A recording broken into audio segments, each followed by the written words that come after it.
نبی کریم علیہ وآلہ وسلم نے ارشاد فرمایا، حضور علیہ السلام نے فرمایا ہر امت کا کوئی نہ کوئی فتنہ ہوتا ہے، کوئی نہ کوئی آزمائش ہر امت میں آئی جس سے لوگ راہ حق سے بھٹک گئے، ان پر آزمائش آئی۔ ہر امت کا کوئی نہ کوئی فتنہ، ہر امت پر کوئی نہ کوئی آزمائش۔ تو محبوب کریم علیہ السلام فرمانے لگے میری امت کا فتنہ مال ہے، میری امت کی آزمائش مال ہے، ان کے اندر مال آیا ہے، فتنہ آیا۔ حضرت عمر فاروق رضی اللہ تعالیٰ عنہ کا زمانہ مبارکہ تھا تو مال بہت زیادہ آیا تھا۔ حضرت عمر کے زمانے میں اللہ نے دولت بہت زیادہ عطا کی، چونکہ بہت سارے علاقے فتح ہونے لگے تو مال غنیمت ڈھیروں آنے لگا۔ حضرت عبد الرحمن ابن عوف رضی اللہ تعالیٰ عنہ فرماتے ہیں کہ جب بحرین سے مال آیا تو اتنا مال آیا، اتنا مال آیا، حضرت ابو عبیدہ بن جراح رضی اللہ تعالیٰ عنہ لے کے آئے، اتنی دولت آئی، مسجد نبوی شریف صلی اللہ علیہ وسلم میں مال کا ڈھیر لگا تو جو اونچے قد والے تھے نا وہ بھی مال کے پیچھے چھپ گئے۔ اتنا بڑا ڈھیر تھا کہ جن کا قد اونچا تھا، دراز قد تھے، وہ مال کے پیچھے چھپے ہوئے تھے۔ تو فرماتے ہیں کہ صبح صبح کچھ لوگ جلدی آ گئے نماز کے وقت میں، پتا تھا کہ رات سے مال غنیمت آ گیا اور نماز ختم ہو گئی تو جا ہی نہیں رہے، ابھی بیٹھے ہیں۔ تو حضرت عمر رو پڑے، جناب فاروق اعظم روئے، اللہ اکبر، درد سا پیدا ہو گیا۔ حضور آپ رو کیوں رہے ہیں؟ فرمایا تم اس لیے رکے ہوئے ہو کہ مال آیا ہے؟ لوگوں نے عرض کی حضور ہاں بات تو ٹھیک ہے اور یہ صحابہ کا حق ہے، یہ سب لوگوں میں بٹے گا۔ تو حضرت عمر فاروق رضی اللہ تعالیٰ عنہ سے کہا جناب آپ شکر ادا کریں، آپ رو رہے ہیں۔ فرمایا تمہیں نہیں نہ پتا، میں نے اپنے نبی پاک سے سنا ہے علیہ السلام، حضور نے فرمایا میری امت کا فتنہ مال ہے، جہاں مال آتا ہے وہاں عداوت بھی آتی ہے، جہاں مال آتا ہے وہاں تلخیاں بھی آتی ہیں، جہاں مال آتا ہے وہاں لالچ بھی آتا ہے، جہاں مال آتا ہے تو وہاں پھر لوگ ایک دوسرے سے بٹورنا بھی چاہتے ہیں۔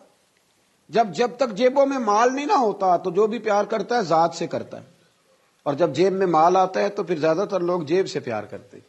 یہ امیروں کا کہنا تو ہوتا ہے کہ لوگ بڑا چاہتے ہیں جی بڑی اللہ کی عزت ہے، تو میں کہا کرتا ہوں ذرا دولت الگ کرنا، پھر اپنی حیثیت کا تعین کر کے تیری کتنی عزت ہے۔ یہ دولت کا لیبل ہے نا، اس کو ذرا اتار، خود پتہ چل جائے گا تیرے پاس کیا ہے۔ میرے نبی کریم علیہ السلام نے اسے فتنہ قرار دیا، یہ تو آزمائش ہے۔ لالچ کرنا، لالچ میں پڑے رہنا، لالچ کی طرف سفر کرنا، اور مطمع نظر لالچ بنا لینا، مطمع نظر۔ ایک بہت بڑے دولت مند کا میں ایک دفعہ اس کا انٹرویو اخبار میں چھپا تو میں دیکھ رہا تھا، تو کسی نے اس سے پوچھا کہ دولت کیسے کمائی، تو کہنے لگا جی میں نے 10 لاکھ والا کام بھی نہیں چھوڑا اور 10 روپے والا بھی نہیں چھوڑا، سارے کام کیے، بس کوشش کی کہ جہاں سے آ جائے اسے حاصل کر لینا چاہیے۔ اب کھل کے بات تو لوگ کرتے نہیں، حالانکہ بہت ساری جگہوں پہ اس بات کا ترجمہ یہ ہوتا ہے کہ نہ جائز دیکھا نہ ناجائز دیکھا، بس جہاں سے آئے، جتنے آئے، جس ترتیب سے آئے۔ شام کو یہ حساب ضرور کرنا ہے کہ آج میرے بینک بیلنس میں کتنا اضافہ ہو گیا۔ لوگوں نے دولت ہی کی طرف دیکھا، دولت ہی کو پرکھا، پیسے نہیں تو رو پڑے، جائیداد نہیں تو رو پڑے، مکان نہیں تو رو پڑے۔ جس دن 4 گاہک کم آئے اس دن رو پڑے، جس دن کام دھندا کم ہوا تو سارے زمانے کو بتایا کہ بڑی غربت ہے۔ میں کہا کرتا ہوں کہ جب اللہ تعالیٰ گاہک زیادہ بھیجتا پھر بھی شور کیا کرو، جب اللہ تعالیٰ نوازتا ہے اس کا بھی اعلان کیا کرو۔ میرے بھائی، حضرت عیسیٰ علیہ السلام کا ایک فرمان بڑا ہی شاندار ہے، اس عنوان پر اگر ہماری سمجھ میں آئے تو ہماری طبیعت ٹھنڈی کر دے گا۔ اور جناب عیسیٰ علیہ نبینا علیہ الصلوۃ والسلام نے ایک بات کہہ کے کتنے سارے مضامین بیان کر دیے، اللہ کے پیغمبر علیہ الصلوۃ والسلام نے کتنی ساری باتیں کھول دی ایک جملہ کہہ کے۔ جناب عیسیٰ علیہ الصلوۃ والسلام فرمانے لگے دنیا کو اپنا آقا نہ بنانا، دنیا کی دولت کو اپنا آقا نہ بنانا، ورنہ یہ تمہیں اپنا غلام بنا لے گی۔ اسے اپنا آقا نہ بنانا ورنہ یہ تمہیں اپنا غلام۔ جنہوں نے دولت کو آقا بنایا اس نے پھر ان کو اپنا غلام بنا لیا، پھر بیچارے کروڑوں پتی ہیں پر سو نہیں پاتے ساری رات، اربوں روپیہ پاس ہے پر نیند سکون کی میسر نہیں آتی، چونکہ دولت آقا ہے نا، تو یہ وہ آقا ہے جو قابو آتا نہیں۔ یہ وہ آقا ہے جس سے دل بھرتا نہیں، یہ وہ والا آقا ہے جس سے لوگوں کی طبیعت سیر ہوتی نہیں، ایک کے بعد دو، دو کے بعد تین، تین کے بعد چار، چار کے بعد پانچ، یہ وہ والا پیالہ ہے جو کبھی پر ہو سکتا نہیں۔ محمود غزنوی رحمت اللہ تعالی علیہ نا خیرات بانٹا کرتے تھے، آپ کو پتہ ہے بادشاہ لوگ ہوتے تھے، دولت تقسیم کرتے تھے، تو محمود ایک دن باہر نکلے، سیر کے لیے جا رہے تھے، بادشاہ سلامت، تو باہر نکلے تو کہا جتنے فقیر ہیں نا سب کو بلا لو، آج میرا دل ہے میں نکلتا جاؤں اور خیرات بانٹتا جاؤں، نکلتا جاؤں اور خیرات تقسیم کرتا جاؤں۔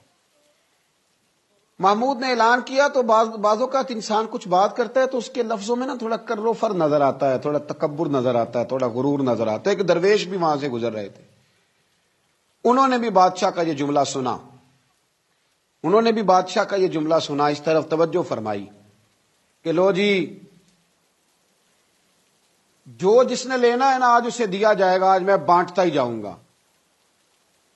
وہ بزرگ بھی آ گئے، کاسا لکڑی کا پیالہ ہاتھ میں پکڑا ہے، وہ بھی تشریف لائے، اور محمود غزنوی جب بانٹ رہے تھے تو انہوں نے بھی اپنا پیالہ آگے کر دیا، انہوں نے بھی کچھ لینے کے لیے پیالہ آگے بڑھایا، تو محمود غزنوی نے اپنی جیب سے چند سکے نکالے، چند اشرفیاں نکالیں، اور جب بابا جی کے پیالے میں ڈالیں تو آواز تو آئی کھٹکنے کی، لکڑی کے پیالے سے جب چاندی کے سکے ٹکرائے تو آواز تو پیدا ہوئی، لیکن بزرگوں نے پیالہ پھر آگے کیا، کہنے لگے اس میں تو کچھ بھی نہیں، تھوڑا اور ڈال دو۔